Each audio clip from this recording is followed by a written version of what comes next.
compositional skills. Morning, Casey. Hi, good morning, Bill. Good to see you. Good to see you, Lorenzo. Good to see everyone. If I haven't greeted you, it's because there are so many of you on the screen. Portraits are, I'm going to do about a 45-minute portrait demo.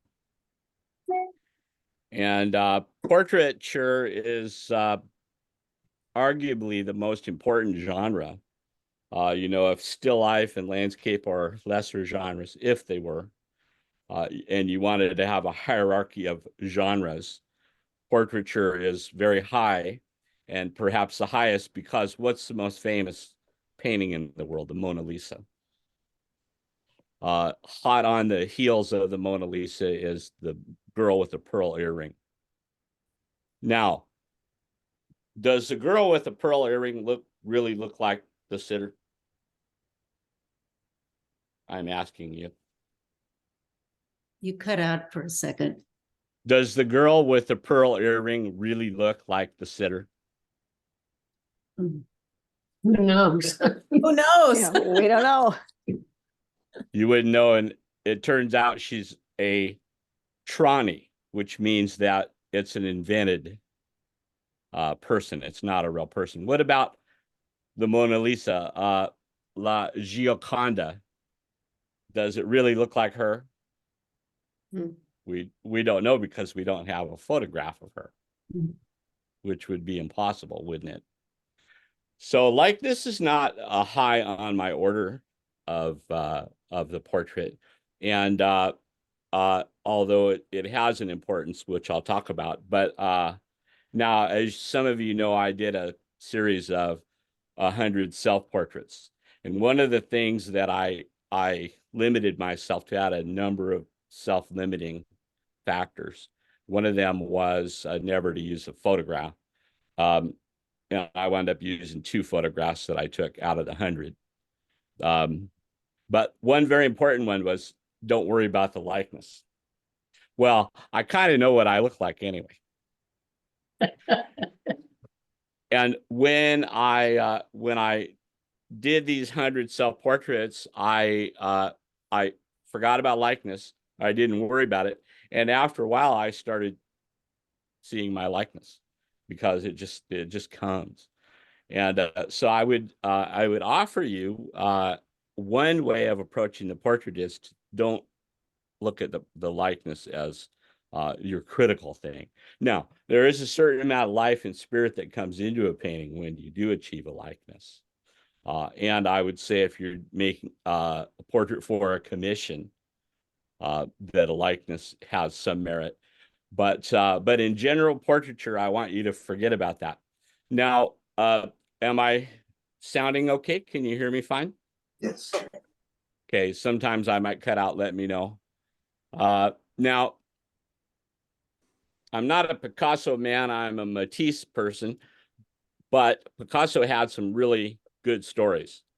One of them was he had a guest in his studio, a patron, and he was painting one of those portraits of one of his wives, one of Picasso's wives. And the man said, was just flummoxed. He said, it doesn't look like anything. And so what he did was, oh, I have to make, Siri is trying to talk to me. Go away, Siri. Now, he was flummoxed. And the man took out a billfold photo and he showed it to Picasso and he said, this is my wife. Picasso held the photo with reverence. Now, for a moment, he looked at the man. He said, you know, she's very small and flat.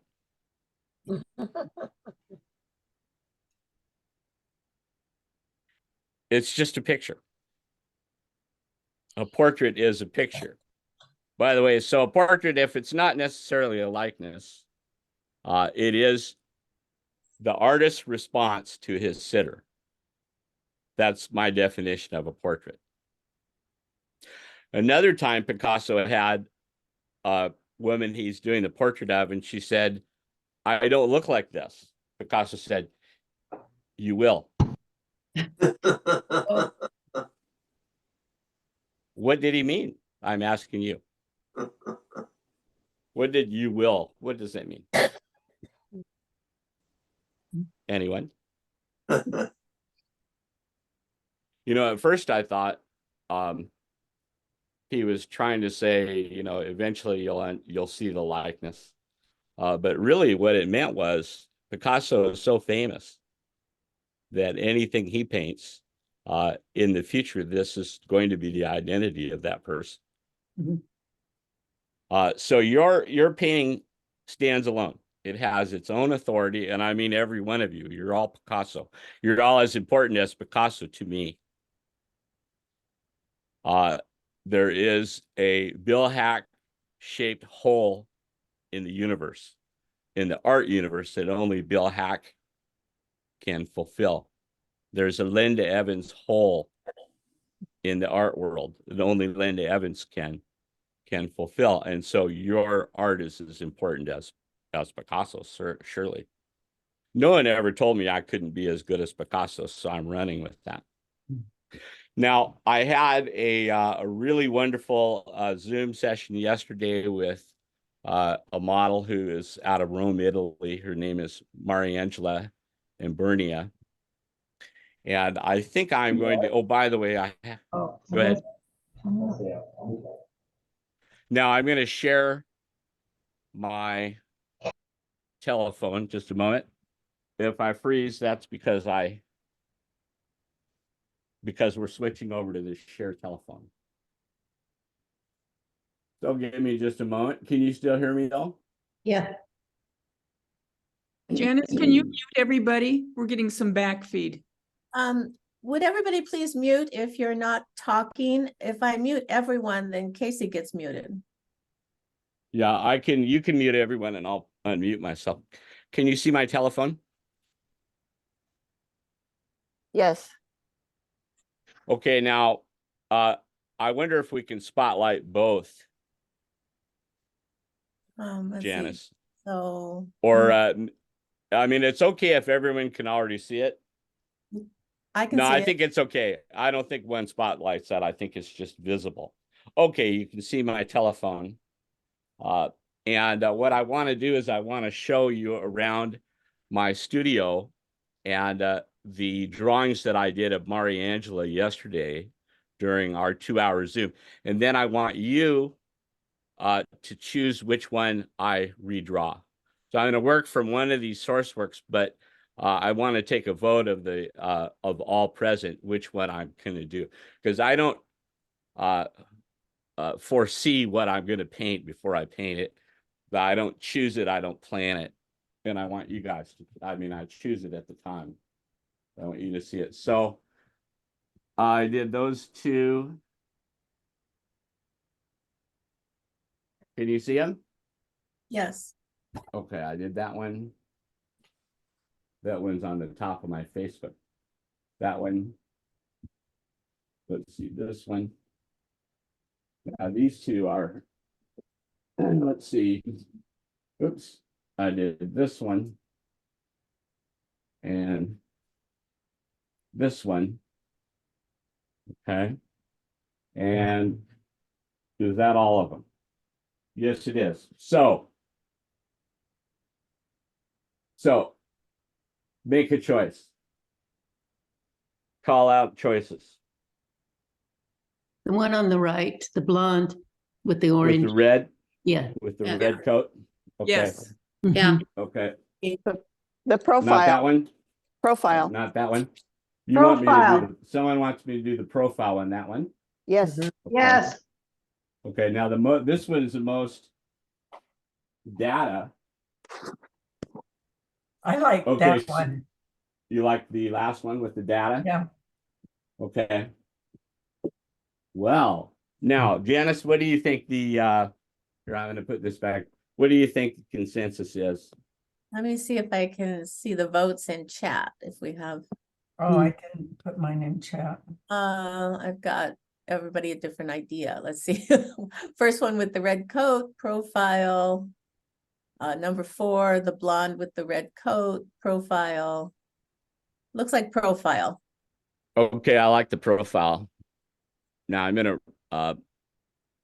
going to try and put a timer up for myself to see if this works.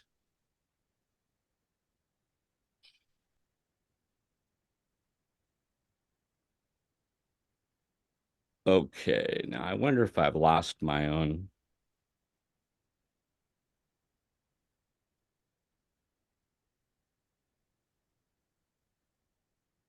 Okay, do you see the timer there? No. It's Oh, on yes, my, yes, yes. you do? Mhm. Then now I've lost my screen share. Just a moment. See where it is. I'm having a Zoom moment here, you guys. I can't see my screen share.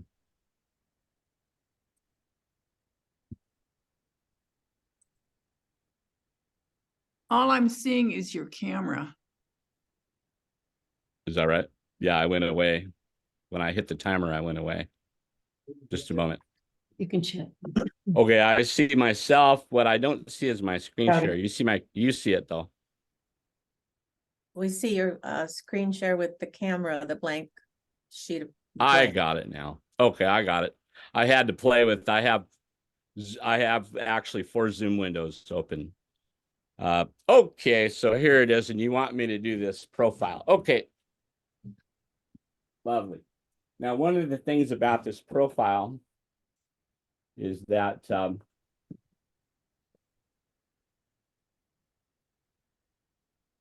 me see if I can get it in the window. There, do you see it? Yes. Okay. There's an interesting thing about the profile is that that I wanted to kind of teach on, and that is that, you know, her chin doesn't really look like that, but it does look like that. So I made a pictorial choice. Sometimes you want to make a choice that works better for your overall design, that has less to do with what the model looks like, what your sitter looks like, and looks better on the paper. And I drew it like that, and I said I like that. It has pictorial reasons. Now, that word Bill mentioned, I use words funny. And when I teach, I use that word pictorial, and I've always used that word. And it turns out, and I had to look it up, on Google thinks that pictorial is a form of pictorial, but it's not.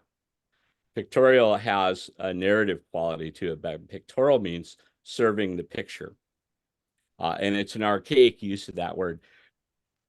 Her chin serves the overall picture. Now, I don't know how I'm going to draw it this time, though. Did that make a tiny bit of sense? Oh, everybody's on mute. Yes. Now, can you hear me okay, by the way? Yes. We see a tiny image of you and then an image of your phone. Is that what we should be seeing? Yes. Okay. And you see my source also. Yes. If Now, I had the tiny image and right to the left of it, if you move that little line over, the small image gets bigger and it kind of splits the screen. Gotcha. Okay. a lot of times you see a portrait demo, you know, the artist will begin with a pencil. Now, why would I begin with a pencil? A pencil would be a small idea. Why would I begin with a small idea? This is the pencil I want to begin with. Because wasn't it Wolf Kahn that said, make the largest general statement? Go for the largest general statement. Okay, let's see. Good. I have this much space. I'm going to draw my boundary. And I have 40 minutes. Great. Awesome. I have that. And I know that boundary. And I have a shadow. This is the first time I've used an overhead gambrel, you guys. So little bit experimental. Is that charcoal? Yes, this is vine charcoal by a company called Nitram. Hmm. Let's see. It doesn't read, does it? It doesn't read. Nitram. They're out of Canada. Now, I tried to get some of my Nitram products from Canada, but I warn you, don't, it takes forever to get across the border. So just go ahead and buy your Nitram products from Blick or Amazon or whatever. They have all sizes and all types, but these are vine charcoal. Big ideas. So let's see, I'm gonna pay attention to my, so this has to do with the design. She did have a red coat. She posed in the nude.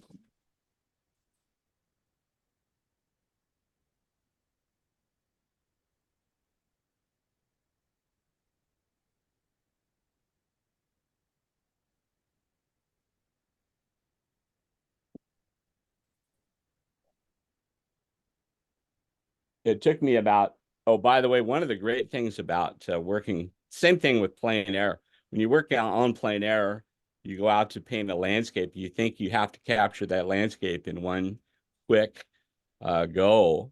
And I would open your mind to returning to that same landscape again and again, and refining. And so I do the same thing with models. I go to the same figure or the same portrait again and again and again.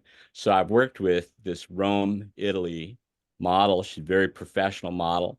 Worked with her for, I think, a little over a year, maybe a year and a half. I'm beginning to know what she looks like.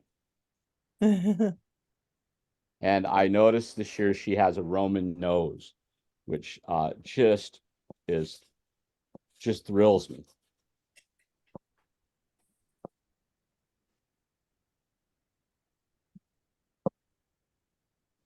Edgar Degas was really good at this. By the way, I just finished teaching a workshop on Edgar Degas.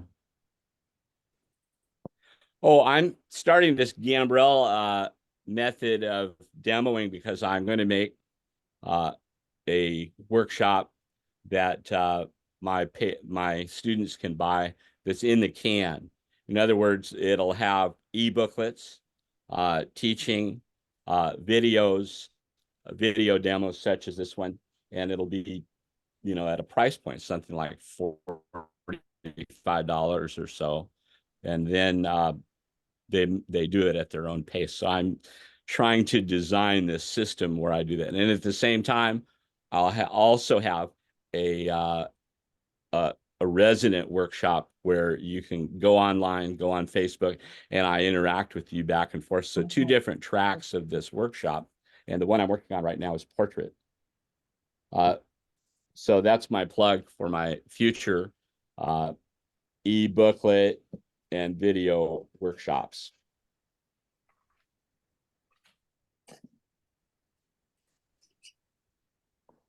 Let's see.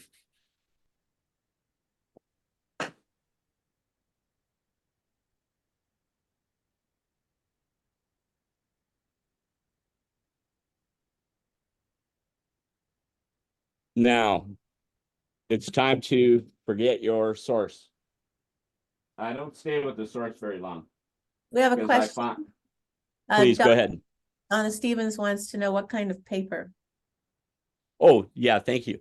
This is Canson Ong, Ingres.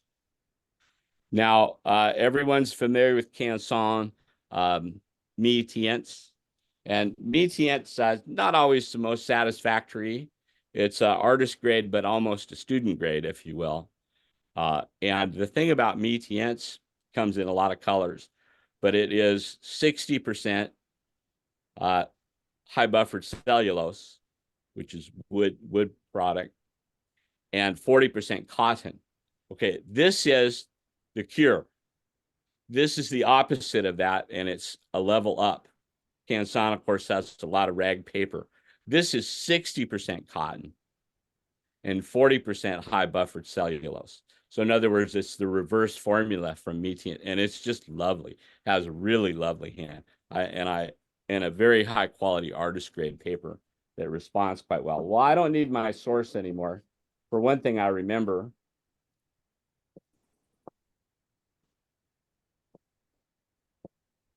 her eye was there. Good.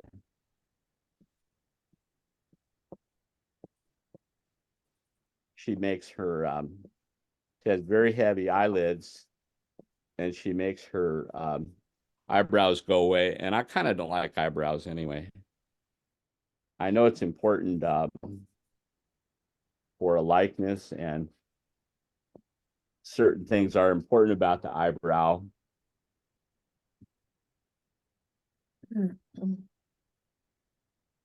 Okay, so I'm already satisfied with where I'm at. Although the thing that bothers me right now is that it looks like the last image.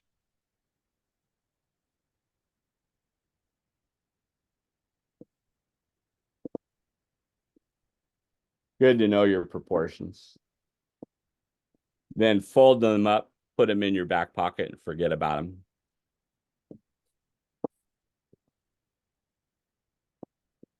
When we work from the live model in Spokane, the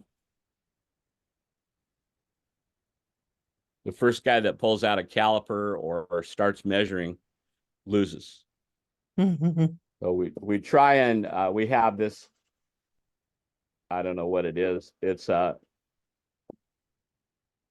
you want to be able to measure on the go.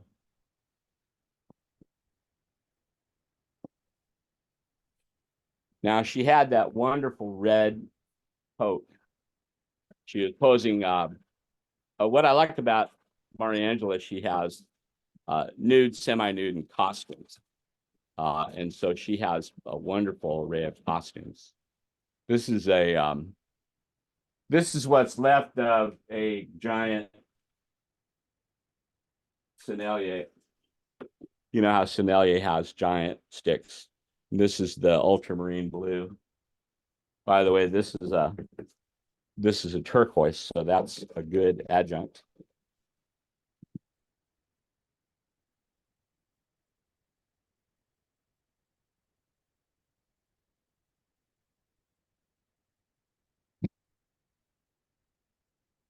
Feeling my way through the colors. Why would a colorist pre-select their colors? You wouldn't, because you have a pre-select set of colors. Let's say you have 5, 9, 13, 17 colors pre-selected. Well, by the time you get the second color on, everything has changed. You need to respond one color at a time. By the way, again, I forgot how to do the model. This is a, oh my gosh. Has anybody ever bought sticks from Rocher there in Paris? This is a Rocher stick.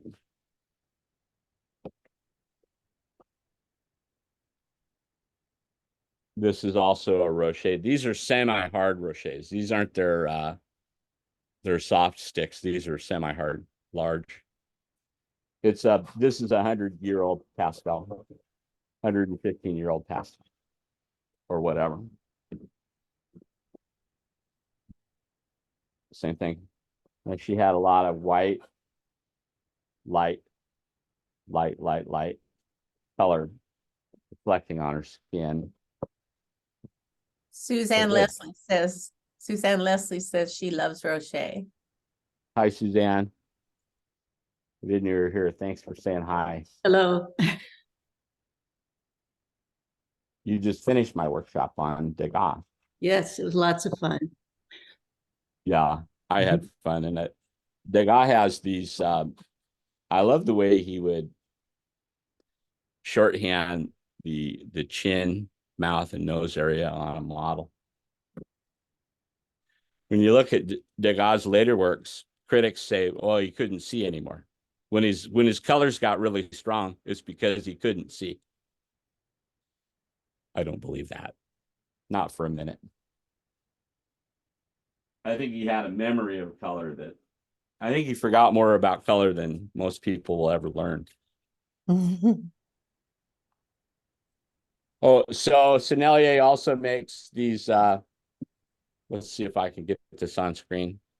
Is there a little delay there? Now they make a product called a pebble, which is a shaped. And at this point in time, I don't like them as much as the giant. However, it's probably because I'm still getting used to them. Now, let's talk about mastery. When people ask about mastery and how you get good, one note of mastery is when you can take a new piece of paper, a new paper that's foreign to you, and succeed on it relatively quickly. Now that one, the blonde with the red coat that I showed you, that half of you voted for that one, that's on Chinese Ming paper. And it took me 2 or 3 pictures to start to succeed on that. But a mastery as a pastelist would be, you can address any paper and you can succeed. And another form of mastery is when you never think about values, you just know. You know, your pastel stick already knows what value it is. Just keep going.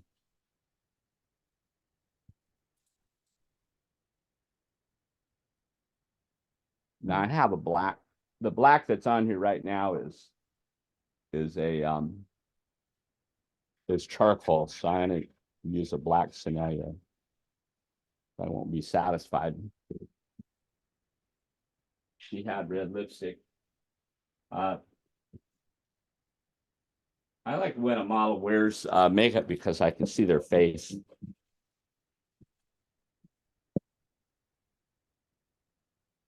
Okay, so I'm beginning to have a color story. Oh, one way that we can, one thing that I do, my students know this, is that very quickly, I want to crop my image so that I can see what it is that I'm doing.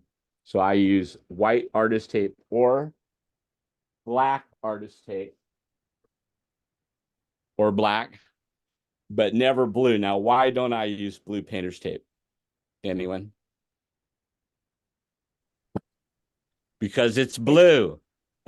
And then How are you going to color. intuit colors when you start out with a blue bias? So I always tell my students, don't come in this class with blue tape. I know it's inexpensive. By the way, I have some blue tape on my table. I was using it as gaffing tape. So another reason for me to crop, and artist tape is expensive, you know, I reuse it as much as I can. Some of the new artist tapes you buy are cheap, you know, so you have to find the good. This is pro artist tape, and it's very good. It releases off of a page quite well. Looks like I didn't quite make it there. I was being cheap. Speaking of cheap. Okay, now I don't like the color that the light is giving it. What I see on the computer screen is a lot cooler than so I'm going to change did that make a change? Anybody? Did it warm up? Yeah, a little. A little bit. Yes. Yeah, incrementally. Just a Also, my side- ring light. Just a I have side this note. ring light.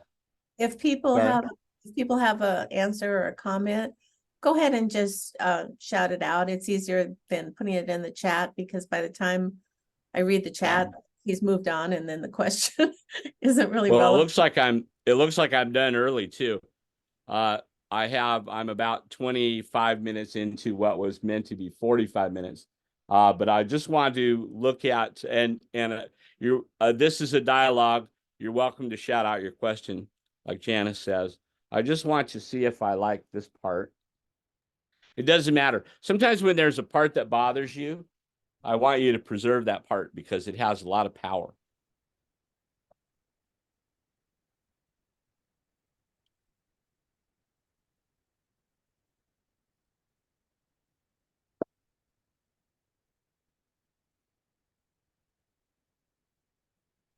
One of the tricks I teach my students, have a different color in each of the quadrants: green, blue, the paper, orange. That creates travel around the page. Okay, what are your questions? You can unmute, I think. And I'm going to stop my timer and get rid of it. Okay, that's good. And no, I don't see everyone. Let me see. I'm going to try and select my best. Okay, I'm only hoping I can see you when you're talking. We'll find out how that works. Maybe I would say maybe take the pin off of me, Janice. Take the spotlight off of me. Okay, can you see people? You can see some people, not all. We'll see. We'll see what happens when they speak. It might come up. Okay, what are your questions, please? It looks like you have the skin not totally covered, and what it does to me is round it out, so there's more contour. Oh. Uh-huh. Yeah. Is that correct? Was that your intention, or is that a result you see? I do see that. I see what you're saying. Yeah, I mean, a lot of my things are accidental. My hand knows a lot more. Linda, my hand knows a lot more than my brain and my mouth. I'm doing a private mentorship, which I do occasionally. I made a half-hour, no, I think it was a 50-minute something video where I was out painting canola fields. And I got home and I was reviewing, I'm standing out in the canola field. It's a hot day. I'm painting. You can see the field. You can see me painting. And you can hear me talking. And the most remarkable thing happened. My hand was way out ahead of my mouth. Wow. And my brain was way out ahead of my mouth. As you were. As you were. Wow. My brain was way out ahead of my hand, and my mouth was the least, way in reserve. So in other words, don't let your brain or your mouth get in the way. Okay. Paul Cezanne said, if I think, I'm lost. Wow. So, Thank you. yeah. Thanks, Linda. Donna has a question. I mean, she looks So- gray. She has a gray appearance. And this might upset some people. So good. So I'm curious if you Hi, Donna. could curious if you could either shift the position of your phone or shift the position of your drawing, because your phone is displaying the mag modes right across the drawing. The what modes? Your phone display is showing the 0.5, the 1x, the 2, and the 3 right across It the is. drawing. Yeah, it is. Thank So- you. Let's do this. Let me for a moment. Do this, but I want to, let's see. Now, I want everyone to take a screenshot that wants to. Okay. I'll give you 5 seconds. 5, 4, 3, 2, 1. Okay. And there we go. Let me see. Now, I don't know how to do better. It would be, I don't want to move my table, and I'm unable to move my camera very much. Yeah. Yeah. Okay, that's as good as I can do. So hopefully you have a screenshot. Thank you. Yes. You're welcome. Yeah, thank you for that.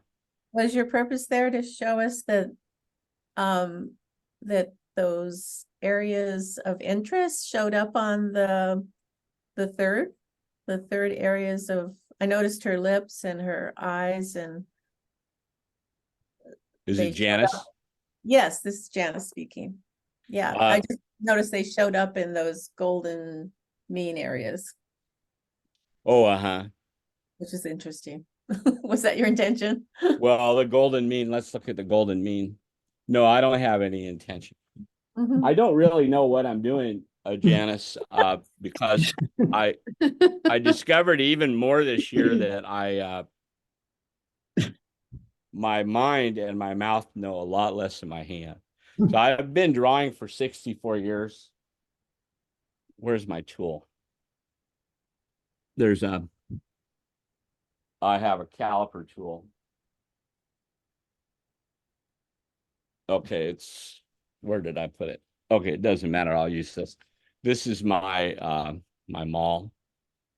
If I were to draw a line from here, okay, and a line from here, okay, then I were to make a square, then another line that is here. This is the Fibonacci. This is the middle of the Fibonacci right here. Also, there would be one here. There would be one here. There would be one here. So, no, I mean, if I wanted to, oh, that was a good work. That was a good move. I would, if I wanted to be concerned about the Fibonacci, I would have to move some things a little bit. And I would do that, Janice, if I weren't happy with the design and I were looking for, at this point, I'm out of my intuitive brain and I'm into my rational brain. And I will use the Fibonacci as a tool. I will use the color wheel as a tool. So I'll just do these different things. My knowledge of design, all of a sudden it starts coming back to me. This morning I woke up not knowing how to paint, but things are starting to come back to my memory, and I can improve it only if I have something I'm dissatisfied with. If I'm satisfied, there's no reason to rationalize anything. And I like it. I like it. I'm satisfied with it. Who knows what I'll think tomorrow? Where's my, and I don't even need to look at the original anymore. What good does it do? There's no reason to look at the source. This is why I don't like when I'm going to hurt somebody's feelings. I don't want to. I see on Facebook a picture of a plein air easel and the painting and right in front of the source. And I'm wondering, what is that for? Are you trying to show your veracity, I suppose? And, you know, to me, the least interesting message an artist can give is, look what a good artist I am. That's boring.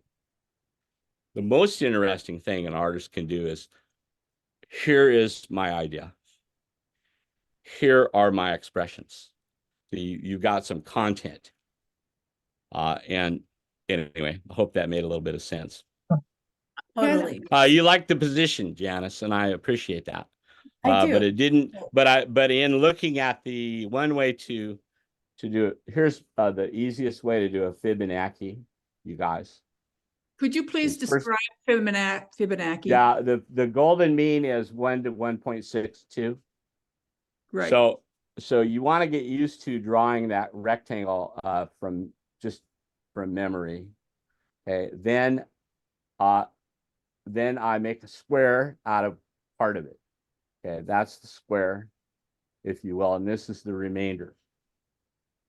Okay, now what you want to do is you want to go like this, and then like this, and there's the eye. Of course, I could have done it up here,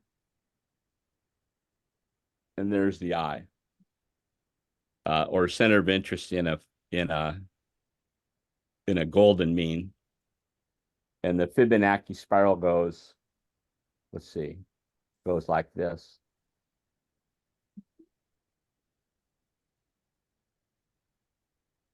So things that are along this line have a great amount of interest. Perhaps I did hit that line with some of my design. Mhm. So it's one way to use your reason, to use math, to not correct a design, but find something that pleases you with the design. But if your design already pleases you, you don't need to do that stuff. More questions, please. Why do you use large pieces of pastel, the huge Biggest statement. Make yeah. the biggest statement, Janice. Mhm. So Cezanne, now forgive me when I use Cezanne quotes, because he was such a he was kind of an antisocial guy. A lot of his quotes will sound offensive, but I love him. He said, finish only serves to please fools.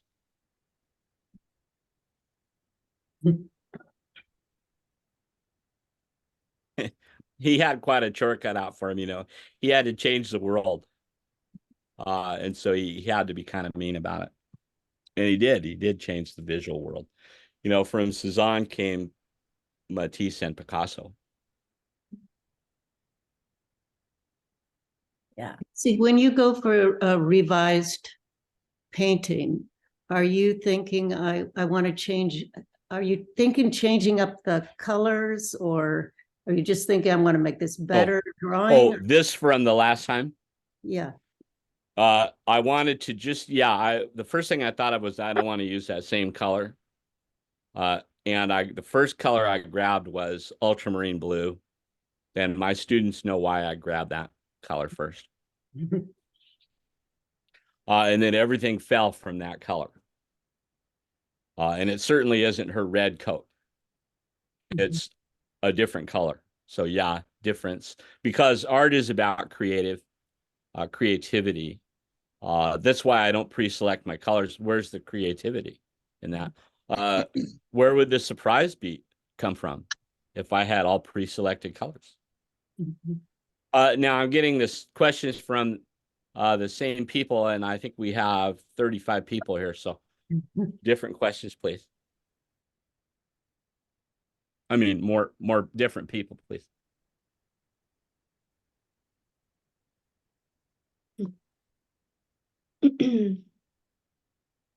Casey, I'm not a different person, but I'd like to ask a question. Go ahead, Linda. It looks like her mood is different in one painting and another. Do you think about that? You mean up here? Yeah, All the ones I showed you? yeah.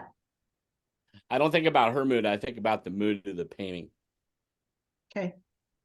Because, well, I'll pick on Cezanne again. Cezanne did a couple dozen or whatever portraits of his wife, Hortense Cezanne. And you never knew what she was thinking in any of those paintings. Then you think of those paintings that Edouard Manet did of the barmaids, and they have absolutely flat affects. You know what somebody did to me yesterday on Facebook?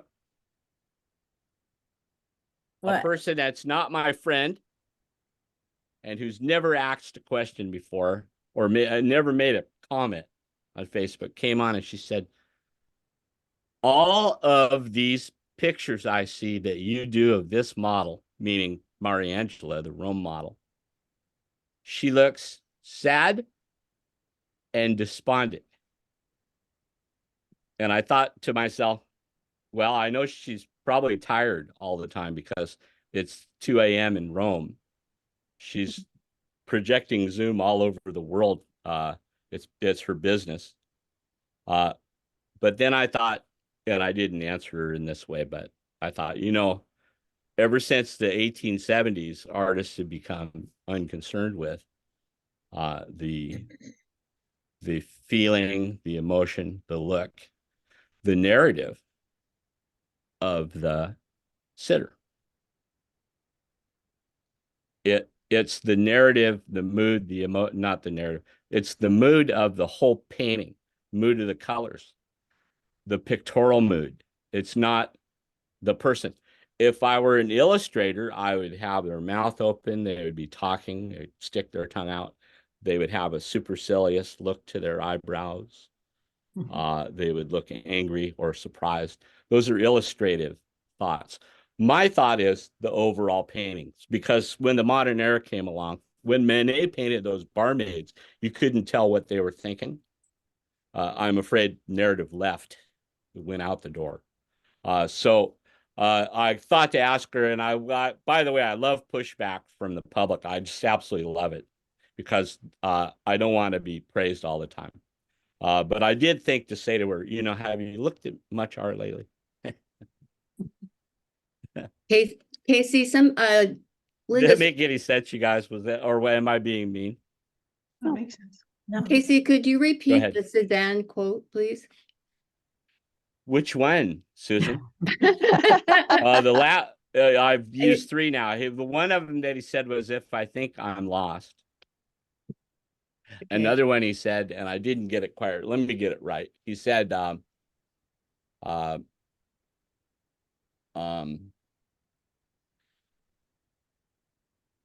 he said, finish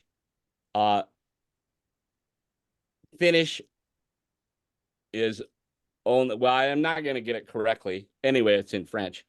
Finish is for the consumption of fools. Finish in a painting pleases a fool. Okay, great. Thank you.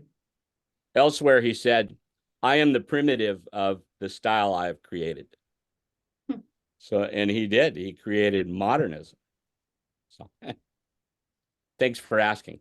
Thanks for listening to Cézanne quotes, because they're all rather rude, and I hate to be rude.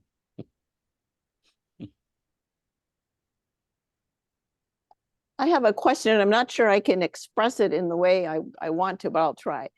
Hi, Judy. Hi, Casey. You say that you don't have any color choices before you start, but as you're working, I'm assuming that each color dictates what you're going to do next. Do you want, I mean, are you trying to achieve a certain mood, not before you start, but after you start working? Does that enter into your choices? Yeah, mood is in the periphery. It's in my lizard brain. I'm simply selecting colors, and I pick the colors that I want, that appeal to me. And this color compares to this color in a certain way. Right. By the time you get a third color on, it's like having 3 children in your family. You have this person and this person and this person and this person to this person, and how they respond to that person. So you have a tremendous interaction happening. I call it a color story, also a color conversation. So yeah, by the time you have 3 colors down, you have a very complex. Remember when Captain Kirk would play 3-dimensional chess with Mr. Spock? Well, this is the way colors are. One of the reasons I don't, you never or hardly ever hear me use the phrase warm or cool temperature is because I'm failing to identify the hue when I say that. And hues matter. Each hue has a particular, and by the way, I use this much blue and this much red, or this much blue and this much red and this much orange. It's a set of comparisons that is constantly in flux, and it matters. It matters, and there's no way to average that stuff. And besides that, when I go turn on the burner on my stove to make lunch, when I turn the burner on, it'll be orange when it's too cool, and when it's hot enough, it'll be blue. So I'm kind of an anti-temperature guy, although there is such a thing as perceived temperature. It is one of the innumerable color contrasts is temperature, but I don't look to it. Temperature is a little bit on the subjective side. Now, intensity is not subjective. Intensity is embedded in my pastel stick. There is no temperature embedded in this stick, but intensity is embedded. By the way, there's no saturation in this stick, and there's no chroma, but there is intensity. This is why you need to take my color course, my friends. Thank you. Let's see, we have 10 more minutes for, I would love to hear more questions. Janice, do we still have 10 more minutes? Do. 9? Okay. And I just have to tell you that we have 36 people at one point that entered our demonstration here, and that's probably the most we've ever had. And you're in competition with NPS, who had Mitch Alba today. Yeah. So I have Mitch Albala got second place from me in the Yakima, the Pastel Society, Northwest Pastel Society show in Yakima. One very nice artist who I don't know out of Olympia got first place, and Mitch got second place in my judging. So he's quite a good artist. Oh, but that's the first time I'd ever met him. So Donna Stevens has her hand up. please. Hi there. I have a question because what you're presenting is very new and unfamiliar to me. The concepts you are, I'm greatly intrigued by them. And the way my own brain is wired is it gravitates towards detail, and the detail in the scene, for example. I struggle very hard when I try to move away from that, and I'm very curious about your path. Did you always start from a place of color, or earlier in your drawing history, career, painting history, did you have like a realism period or something like that? Yeah, I did. I started out drawing Batman and Robin and Sergeant Rock. So I was drawing the comic book characters. You remember, I'm 4 years old. The first painting I did, I think, was a tank. My dad was a World War II veteran, so of course I had all that on my mind. And then once you learn how to represent the figure, then you begin to characterize. Once you get bored with that, you start to characterize it and elongate parts. And you can kind of see it in Edgar Degas' work, you know, where if I want to find perfect proportions, perfect concordance, I can always go to Edgar Degas because his proportions are perfect, except later, sometimes he'll elongate or change or abstract a part, and he always does it for a reason. So, Donna, when you abstract something, you have to prove why you, as you were. When you break a rule, you have to prove why you did it within that very painting. And so because you have to be convincing, if you will. If I don't convince someone with a picture, then either they haven't looked at enough art or I didn't do my job right. So yeah, I started out with Batman and Robin and drawing. And then when you think back on it, and by the way, that was the 60s and the 70s, right? I was born in 1958. So about 1961 or 62, Casey picks up the pencil and he won't let it go for hours and hours and hours a day. And I became pretty good at drawing the figure. And when you're drawing Superman, you're drawing a nude, aren't you? Because it's lycra clad. So it's a pretty good training. It's only been in the last, I would say, 6 or 7 years that I've stood in front of actual models and drawn the actual model intently. So I'm a beginner figure drawer in that regard, which is good. You want to be a beginner. Now, why did I start deviating from that? Probably because I'm in this modern era. Now, the modern era in art history ends about 1977, 75. Well, I started in the modern era. By the way, who ever read a comic book? Anybody? Raise your hand if you saw a comic book. Now, they don't have a lot of shading. They had a guy called a colorist. They had the person that did the pencil work and the ink work, and then someone else did the coloring. And they used ink in a magazine and dot matrix, etc. And so there wasn't much room for shading. And then you look at guys like Matisse, and they don't do shading either. So I already told you I don't use the word temperature. Guess what else I don't say? I don't say value. Hardly ever. Because value kills color. And this is not the Renaissance, folks. I'm afraid to tell you that. Renaissance has been over for about 400 years. But when that crazy Cezanne, with his wild attitudes and his crazy hair and his crazy look, he put color forward.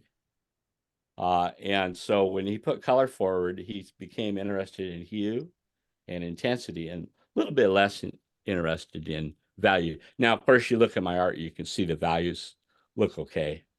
But please don't get stuck on value. You got to take my color course, ladies and gentlemen. Why do you like ultramarine blue? What's that all about? One of my students, anybody? Bill?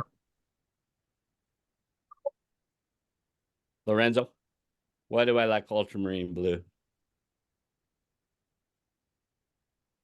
She like it. Because I like it. It was a great, You know, it was a great color course. No, I know you don't like Oh, compliments, thank Casey, you. but it was a wonderful course. I highly recommend it. And thank it you. left me, I'm still spinning, trying to figure it out, but I love that. I love Now, being who asked? Thank you, Lorenzo. That means a lot to me. Now, who asked this question? I did. Why ultramarine? Yeah, thank you, Linda. I was standing at the Matisse cutout exhibit. 2 more minutes. The Matisse cutout exhibit at the MoMA in New York City, and you're standing in the quay waiting to go in, and it says Matisse cutouts, and the wall is ultramarine blue, and the wording is white. And I stood there and I asked myself, why blue and white? Why blue and white? Then you go in and you see his 4 cutout blue nudes. People aren't blue, are they? It turns out one of his models in Algeria was blue. Literally. Wow. But at any rate, blue and white. Why did he choose blue and white? Well, the reason is because French ultramarine blue is the strongest color as far as its power. We can talk about visual perception. We can talk about light, how light works, etc. But it is the strongest color in my palette. So I choose blue because I want the most power. Why white? White is not a color. Blue and white. It's the highest contrast he could come up with. Thank you. Casey, how did Alberti was a guy in the Renaissance era. He said, if a picture has strong contrast, it will succeed. Great. Go ahead. how do they take your color course? Oh, thank you. Bug me on Facebook. My next course is on, please become my friend on Facebook. My next, or write me a message or an email.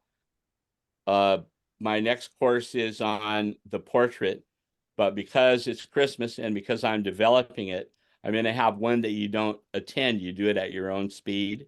And it'll be about, don't quote me, maybe about $45. I'll have videos. I'll have overhead examples of my drawings, paintings, and I'll have e-booklets. And it will be a course that you take at your own pace. And I don't interact with you very much.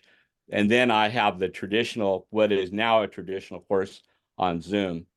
Let's see, Amanda wants to have me in Portland in the late spring, I think. So I'll physically be in Portland in the late spring.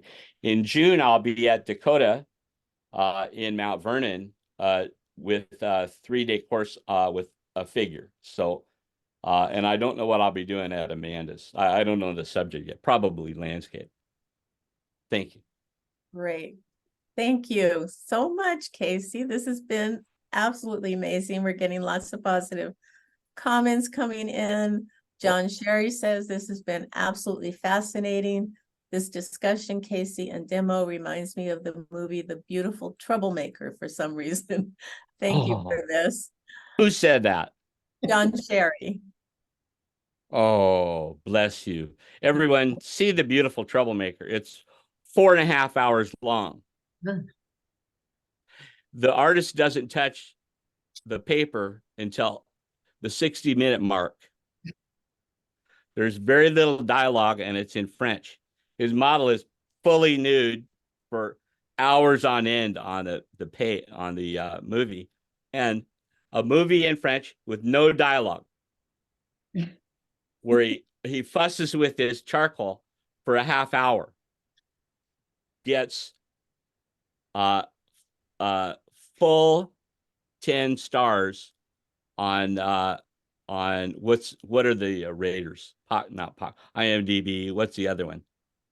Rotten Tomatoes. Rotten Tomatoes. Rotten Tomatoes. He gets a perfect score on Rotten Tomatoes. That's an impossibility. Please see The Beautiful Troublemaker if you're not bothered by some nudity and you're interested in the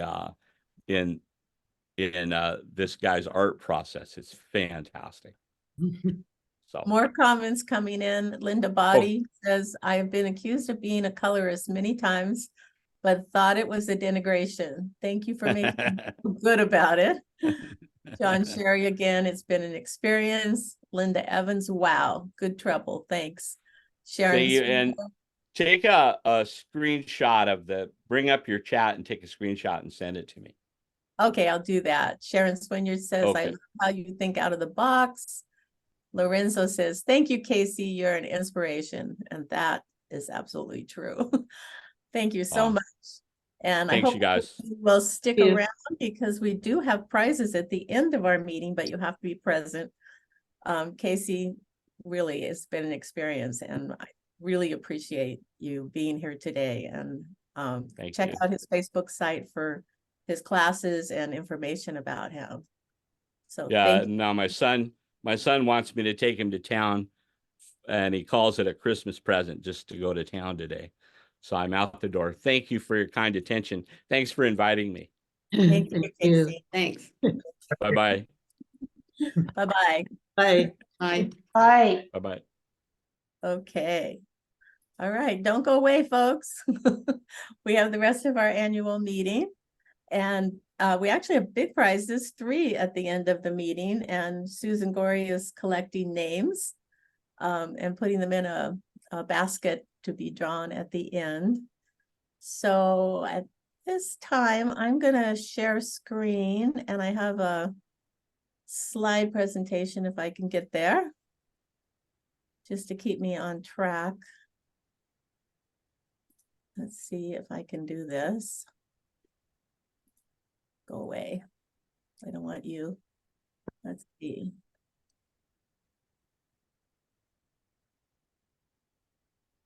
Bear with me here for a minute. I'm trying to get to the top of this.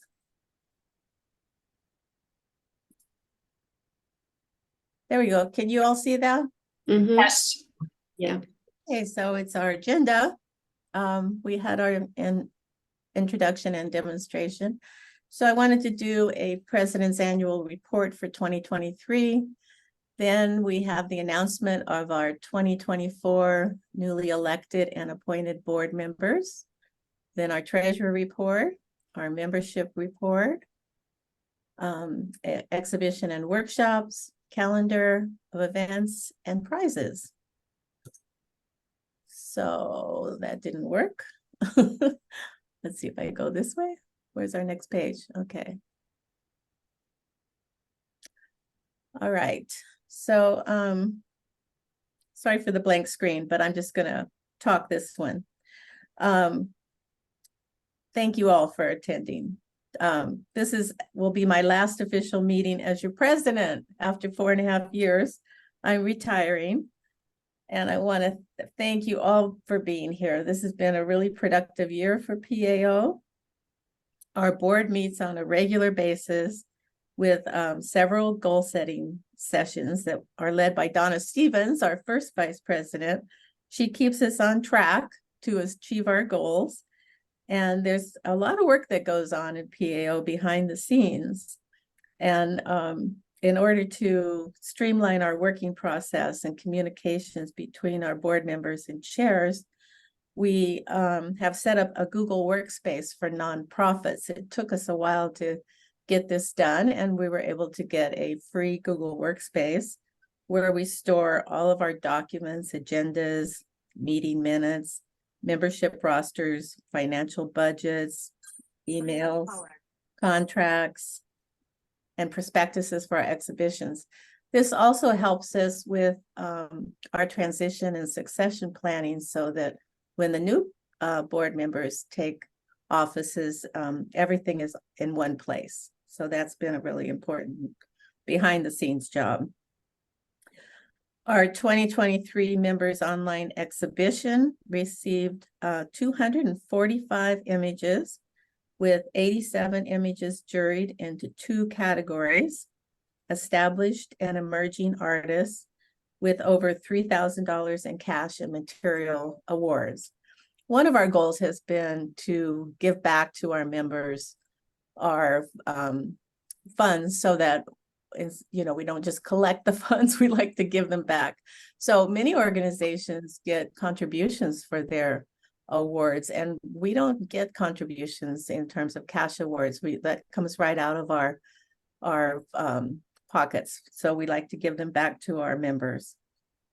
The Facebook Live award presentation by our judge, Eve Miller, had over 500 views on Facebook, still being looked at. And a big thank you to Judy Richardson and Peggy Brodigan for organizing the event and for all the volunteers who stepped up to help that evening. One of PAO's primary goals is to provide education to our members. And this year we held 2 3-day in-person workshops. We had Lorenzo Chavez come, who's here tonight, or if he's still there. Hi, Lorenzo. And that workshop filled immediately, and so did Eve Miller's workshop that was held in October. Our quarterly general membership meetings are always well attended. We had demonstrations by Lynn Diefenbach, Lorenzo Chavez, Peggy Brodigan, and Les Darlow. And we offered over $600 in prizes to members who attended. And all of our demonstrations are available online on our YouTube channel. If you haven't checked that out, just go to YouTube and type in Pastel Artists of Oregon and you'll find them there. Our 3rd annual Paint Where You Are and reception encouraged our members to paint from life wherever they were. And our efforts were on our Facebook page. Jenny Lieberman, Jenny's here this evening, prepared a wonderful slideshow for our Zoom reception that was well attended. And thank you to Bonnie McManus, the regional representative for Southern Oregon, who organized a successful exhibition at the Art Presence Center in Jacksonville. Our quarterly newsletter, spearheaded by Harley Talkington and design editor Susan Gorey, was published quarterly and contained membership news of successes and interesting articles with pastel tips. Bethia Sherman has featured PAO artists monthly on PAO's Instagram page and published MOX paintings throughout the year, growing our audience. Our Facebook page is private now for members only, and members are encouraged to post all things pastel to share. Thank you to our retiring board members, Judy Richardson, our 2nd VP in charge of exhibition and workshops, whose hard work and dedication has been instrumental in producing quality exhibitions and workshops. Susan Gorey, our Marketing and Communications Chair, who brings you the wonderful emails, announcements that keep you up to date, as well as serving as the design editor for the newsletter. We have more programs and exhibitions in store for you for 2024, and we're going to talk about those. And with your help, we will continue to grow and evolve as an organization, meeting the challenges of 2024 to 2026. Thank you. Let me go to the next screen. So I'd like to announce the officers. We put out the election online for voting, and we had votes came in, and our new president is Peggy Brodigan. Vice President Donna Stevens. Vice President 2, Cheryl Axford Lockhart. It's so funny because my Alexa is repeating me. Okay, let's see. Vice President 2 is Cheryl Axford Lockhart. Treasurer William Hack. Secretary Jenny Lieberman. Appointed officers for 2024 to 26 are Marketing Chair Rick Benetti, welcome. Newsletter, Harley will continue, and Design Editor Greta Linwood is joining us.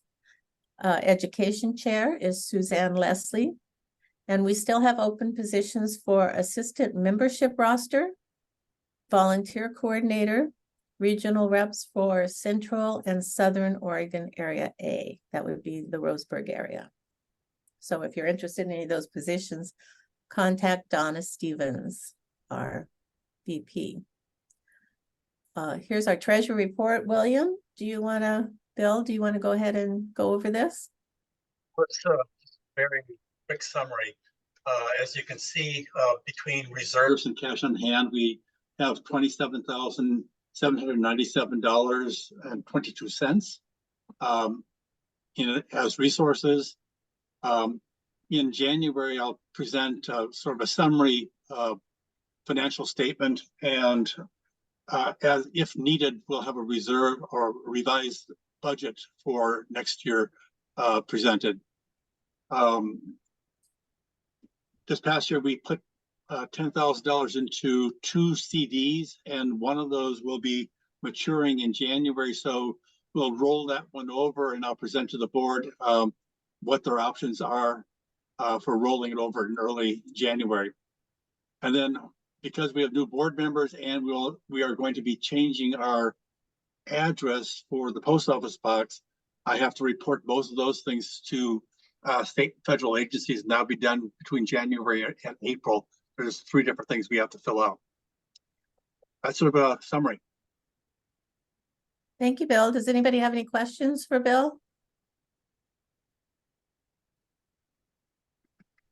Okay, Bill does a great job of keeping our financial records on track and leading us with really great ideas in terms of our reserves and putting them into CDs to help us garner some interest on those funds. So that was a good decision this year. Okay, moving forward. Membership report, Donna, do you want to? Sure. As everybody present is likely already aware, the notice has gone out. We are in our renewal period for membership, and dues are rolling in. So I didn't feel like it was during December, it's a moving target what our membership is going to look like for next year. So I thought I would report the membership as of the 30th of November was 194. And it's in a state of flux between now and the end of our renewal period. And then we've in the past had some issues with people forgetting that they paid and making a duplicate payment. And that always generates kind of extra work behind the scenes. And so Susan and I have been trying to coordinate our timing with getting the membership letters out. Okay, you've paid, here's your letter. Use this letter next year to show that you're a member of this, and then here's the benefits to the members. So keep track of those letters. We like to minimize the number of duplicate payments. It just kind of creates some extra work behind the scenes. So does anybody have any other questions related to membership? And Donna, when do they need to have their payments in order to maintain their good standing as a member? All right, so for signature and master pastelist members, dues are due by the end of the 31st of December 2023. When a person ceases their membership and then rejoins at a later date, they no longer have their signature status and will need to go through the process again of reestablishing. So those who maintain their membership in good standing will maintain their honors status, the signature and master pastelist. Any questions about that, Donna? One piece of good news is that this year with our Spirit of Pastel International show, this will be our third one.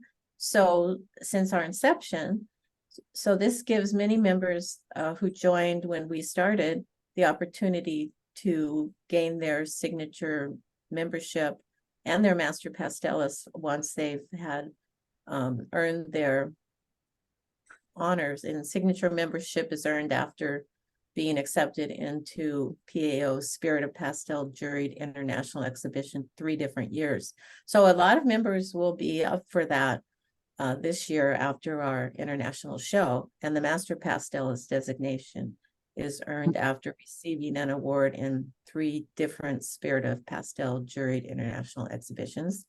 So that also will happen this time for this year for several people who are up for that. So that's kind of good news.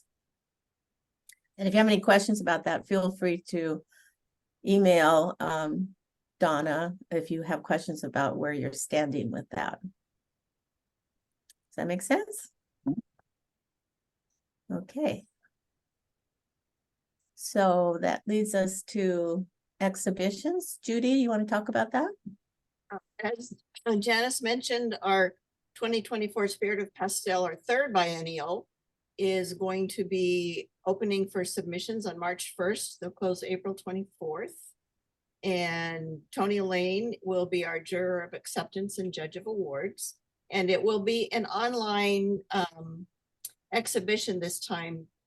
In the past, our SOPs, which is the Spirit of Pastel, have been physical shows, but we had worked with the Chehalem Cultural Center to do our show again, and they are in the midst of a huge remodel.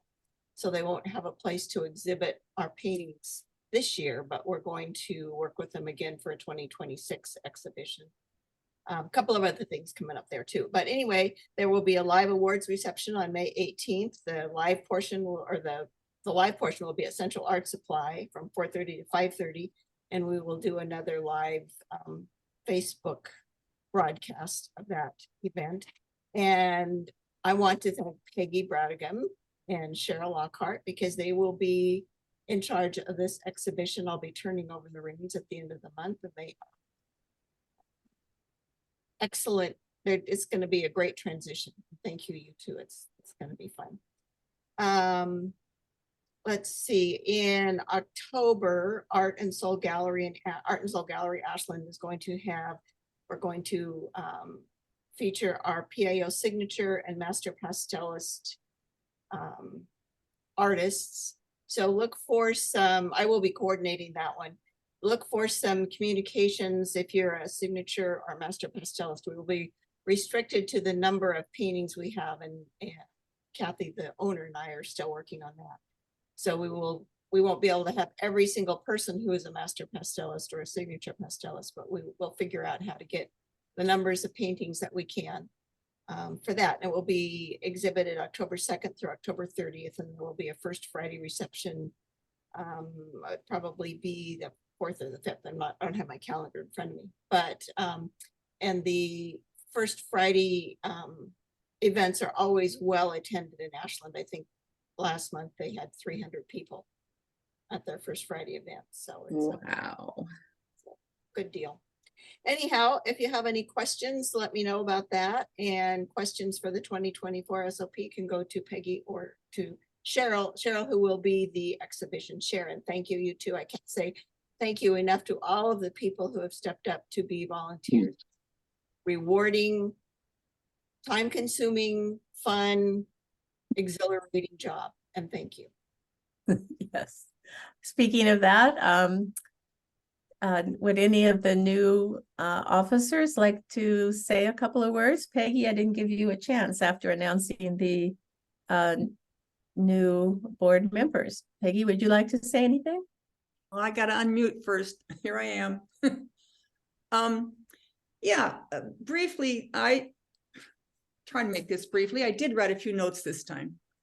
How did I become the person that is going to be your new president? I've got some big shoes to fill in what Janice has done over the past 4 years, which technically should have been only 2. And as the nominations committee was searching, Janice happened to approach me and say, Peggy, would you like to be president? Well, my first reaction was, oh, heck no, been there, done that. But as a member of the non-elected board of members, as I watched everybody working so hard to fulfill that position, and I began to think, well, maybe I could do this because I 100% support what PAO stands for. And the more I thought about it, I thought, oh, shoot, Judy's going to retire too. Well, now what do I do? and then I began to think of some people that I might ask to fill Judy's position, and came up with my good friend and former student, Cheryl Lockhart. And so I contacted Cheryl, and she said, well, let me think about it. Bottom line is, we both decided that this is something that we want to see continue and to grow in membership and sharing among the artists of not just Oregon, because Judy and I happen to live in Washington and throughout the world. And so we agreed to run for these positions. I have many years of experience of having been presidents of various art organizations. And so I felt that I could do this and hopefully not embarrass what Janice and Judy have already done. So I'm here to listen to you, to invite your input at any time. You'll have my email address, you'll have my cell phone, you can text me, you can write to me, you can call me. We'll have to make sure you don't have my cell phone to try to call me here in Olympia, because we have to have a landline. The reception is so bad. But thank you to those who voted for us. And thank you most. And I'm going to raise a glass of grape apple cider, sparkling cider, to Judy and Janice and Susan, who's also retiring. And thank you from the bottom of my heart for all you've been doing to support artists internationally in pastel. Thank you. Thank you so much. Thank you.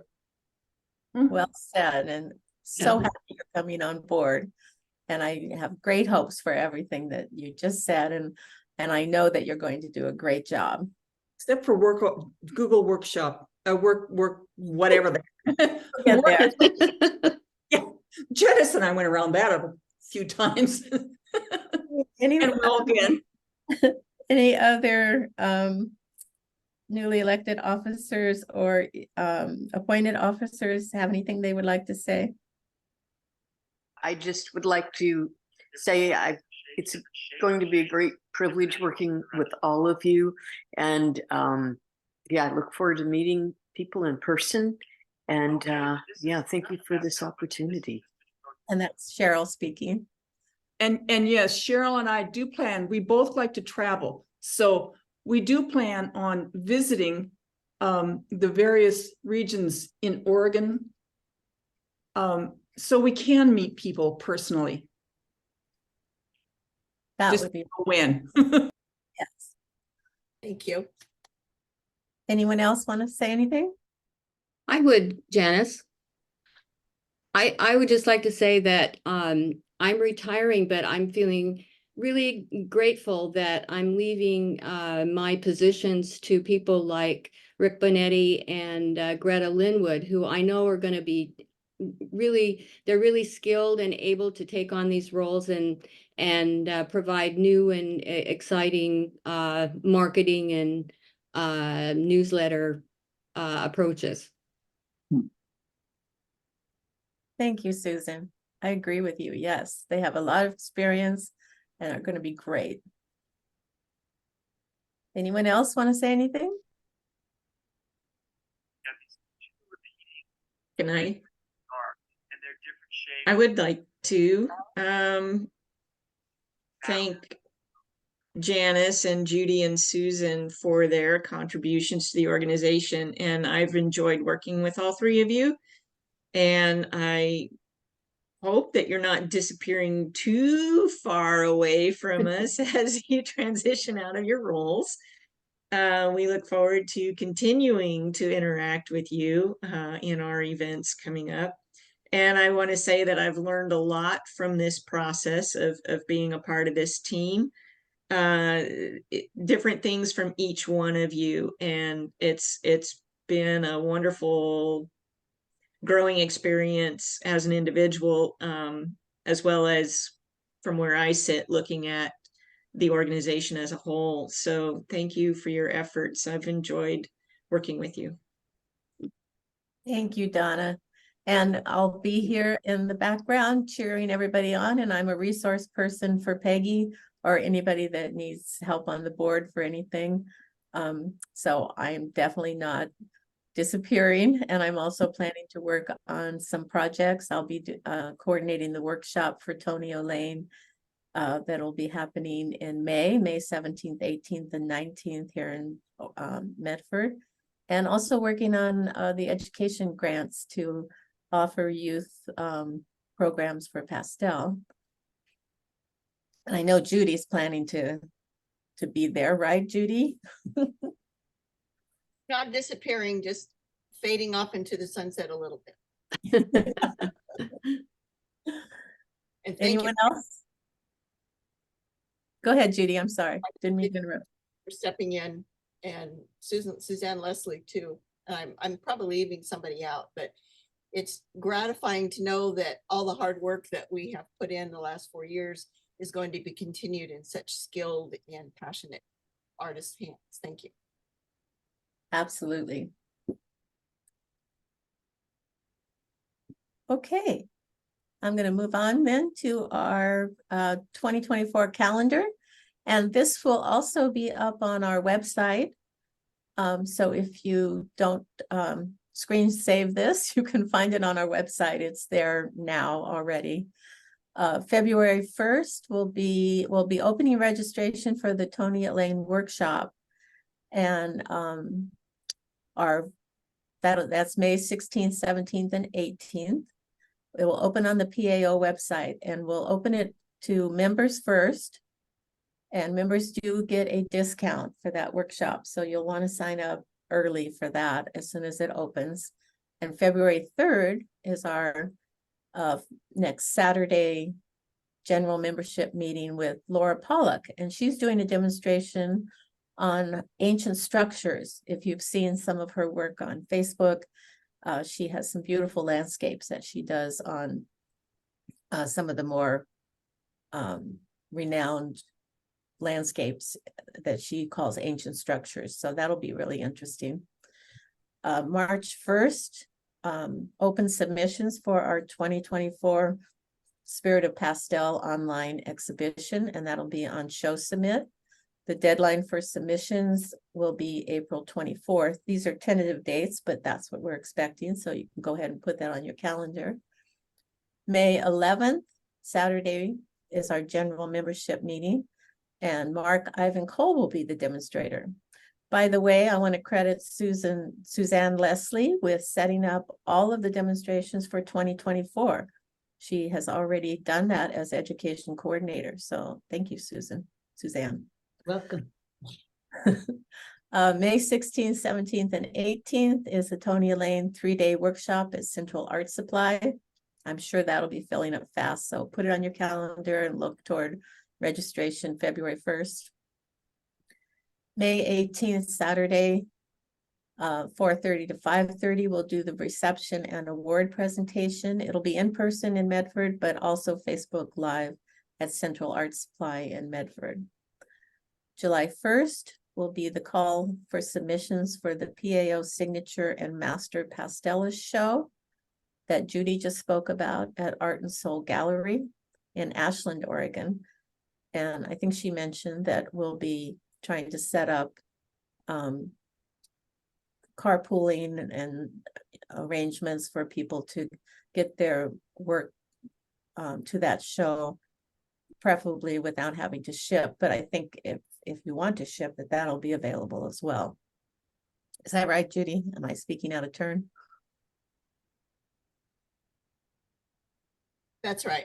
We're going to try to carpool as many paintings as we can, and they will accept shipping as well. So, but it'll be a lot less expensive if we get people to collect. Yeah, thank you. August 1st to September 30th. Janice, sorry, Yeah. I just need to interrupt because the dates actually changed. It can be August 1st because my anniversary is August 4th and I won't be here. So it's going to be July and August. And I don't have the exact dates of pickup or drop off or anything like that yet, but I'll get those out to you. But it's going to be July and August for the Regions A and B show. Okay, thank you, Bonnie. And I didn't get a chance to include your write-up on that, but we will be putting out that information. And that will be a regional show for areas A and B in Southern Oregon. Right. Yeah. So probably sometime in May would be calling for submissions.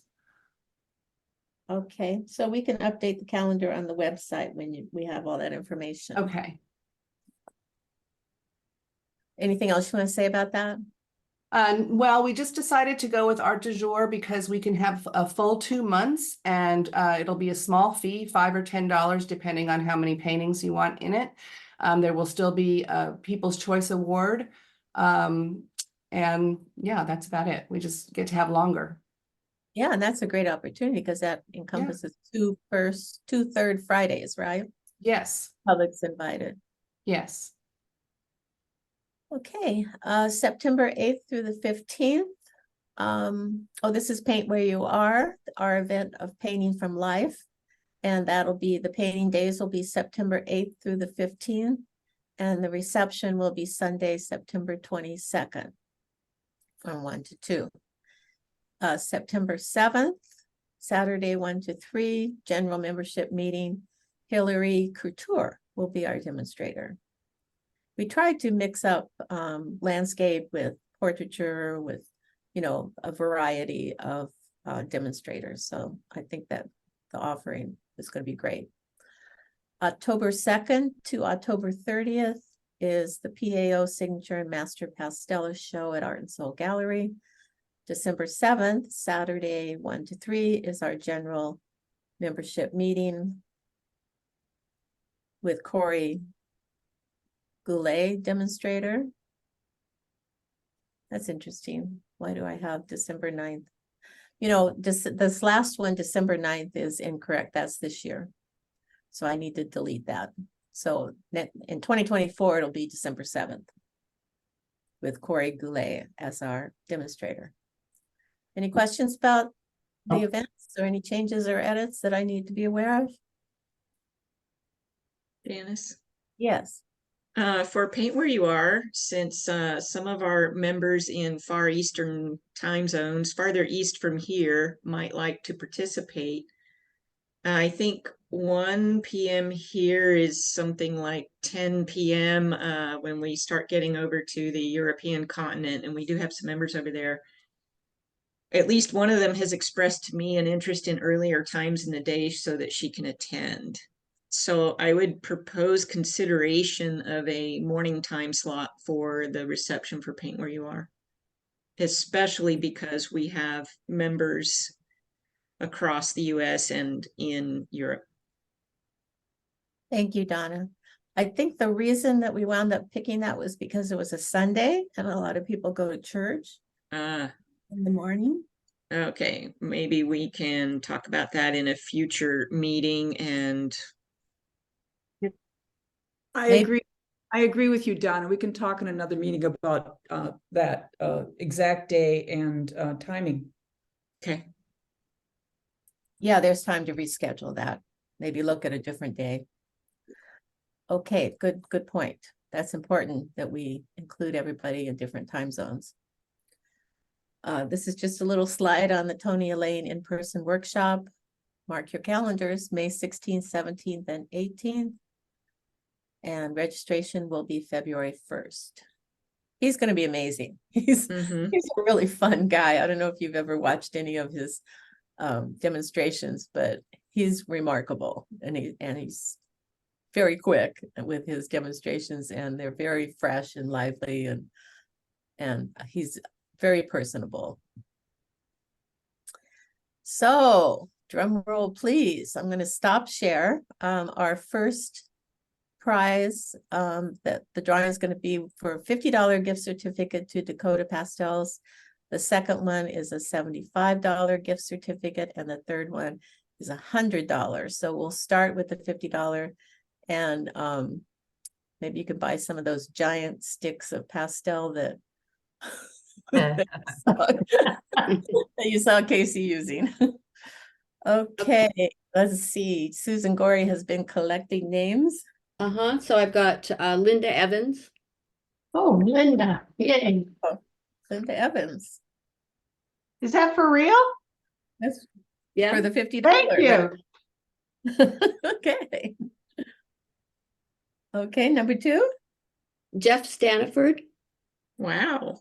Hey, Oh, wow. you're just a lucky guy. I am. That's for the $75 gift certificate to Dakota.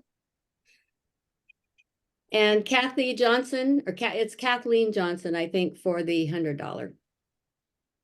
Kathleen, are you there? She is. She's muted. Oh, great. Okay. For the $100. Thank you. Wonderful. Exciting. Thank you. Just a reminder, we still have aprons available. If anybody wants one, they're $25. They make great gifts. Just email me and I'll be happy to send them to you. Does anybody want one? Just put it in the chat and I'll send it to you. Okay. They're great aprons. They're rugged and they have really big pockets. I like the big pockets. Yeah, they are. They are rugged. They do have pockets. That's right here. Let me see when our next meeting is. Aprons wash really well too, because I get pastel all over it and they wash. I know they really do. Like I like to wipe my hands and my pastels on my, it's filthy, and then I put it in the wash and it comes out great. Does anybody have anything they want to say? We are actually done early. Linda. Yes. At our last meeting, very graciously, Peggy Brodegam and Bill Hack offered to send pastels for the pastel children's program. It's a children's art program here at the Manley Art Center in Brookings. Those were graciously received by all of us here. They're being put to great use as we speak, and I'm so happy. Thank you, Bill and Peggy, very much, and thank you, PAO. You're very welcome. I'm glad they're being put to good use. Yeah, they are. Good. So, Linda, when you work with these kids, is there any way you can get their permission to post some of the works that they're making? That would be so fun to see that. Yes, I do have some of the works and I will post them. My photography is not the finest, nor is the lighting in the room for photography, but I will send you what I have. I'd be happy to. Great. Anybody else? We have a few comments. I just wanted to say thank you for the pan pastels from last month's drawing. I'm still playing and I'm having a good time. Oh, Thank you good. so much. Great. I'm glad that got put to good use. Okay, well, our next meeting is January. Wait a minute, I'm looking at the 23. Let's see, 24, January. Is it January 4th? Is that right, Peggy? You'll be doing that meeting, January 4th? No, that's the Board of Directors meeting. February 3rd is our next meeting, which is a Saturday from 1 to 3, and Laura Pollock will be doing the demonstration. So I hope we'll see you all then. Okay. We have Kathleen Johnson just said thank you for the $100 gift certificate. Okay, folks. Well, thanks so much for showing up and enjoy the rest of your day and have a happy holidays. Thank I you. have a request. Can the board members remain on Zoom for just 3 minutes, please? Sounds good. Yep. Yeah. Want to thank Jeff for being here. It's evening where he is, and he's probably about ready to tuck in. Thank you, Jeff. Thanks for coming. Thanks, Lorenzo. Thank you all for coming. Really appreciate it. Thank you to you guys for everything. Great job, Janice. Thank you. Yeah, thank you. you. Welcome. Thanks. Pleasure.